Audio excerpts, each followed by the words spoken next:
पुण्याच्या भोर तालुक्यातील नसरापूर प्रकरणातील लैंगिक अत्याचार आणि हत्येच्या प्रकरणाचा आरोपी जेव्हा पकडला तेव्हा त्याच्या अंगावर दख्खन पठार नावाच्या एका हॉटेलचा शर्ट होता।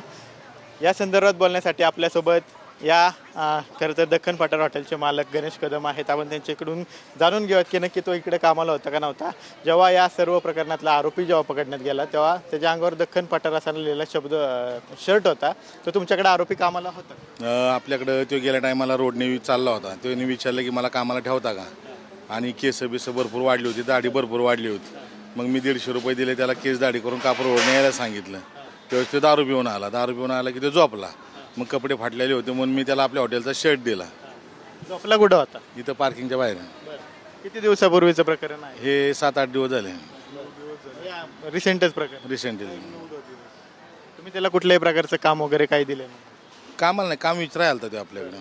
कामाला त्याला ठेवलं नाही? वय बघून आपण त्याच्याकडे त्याची दयामाया केली, जेवण घातलं सकाळ संध्याकाळ 2 टाईम, आणि त्याने हा प्रकार केला। असलं नालायक माणूस निघाला। ह्या वयात त्या माणसाने असं करावं, त्याला आहे ना फाशी शिक्षा झालीच पाहिजे। खरं तर हे हॉटेल जे आहे ते गणेश कदम आणि ओम पवार हे पार्टनरशिपमध्ये चालवतात। आपल्यासोबत ओम पवार आहेत। अतिशय घाणेरडं कृत्य या नराधमाने केले। तुमच्या हॉटेलचं नाव सुद्धा आता शेवटी त्यामध्ये आलेलं आहे। काय नाही, आता ह्याच्यात वास्तविक पात्रता तर हे असं झालं पाहिजे की त्याला पोलिसांच्या ताब्यात खरं द्यायलाच नव्हता पाहिजे, तो आमच्याच ताब्यात आला पाहिजे होता।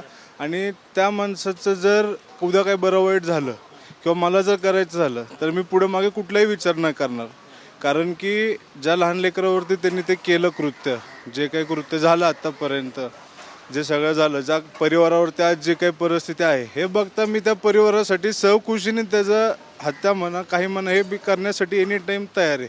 कारण की अशा माणसांना पोलिसांनी ताब्यात घेऊन फाशी वगैरे हे देणं अतिशय चुकीचं आहे। आमदार शंकर मांडेकरांची पण मी एक बाईट बघितली, त्यामुळे ते पण बोलले आणि त्यांना आम्ही 100% समर्थन करतो की बाबा जर त्यांचंच पाठिंबा असेल, समर्थन असेल तर आपण 100% त्या माणसाचा सोक्षमोक्ष लावायला आपण तयार आहे।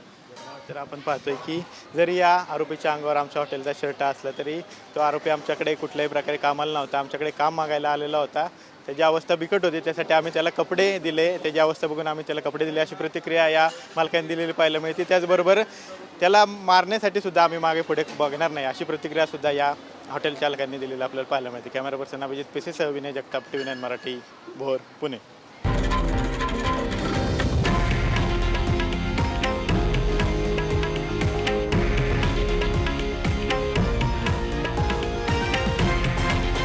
हे आहे देशातील नंबर 1 न्यूज नेटवर्क आणि आपण पाहत आहात TV9 मराठी, एकमेव।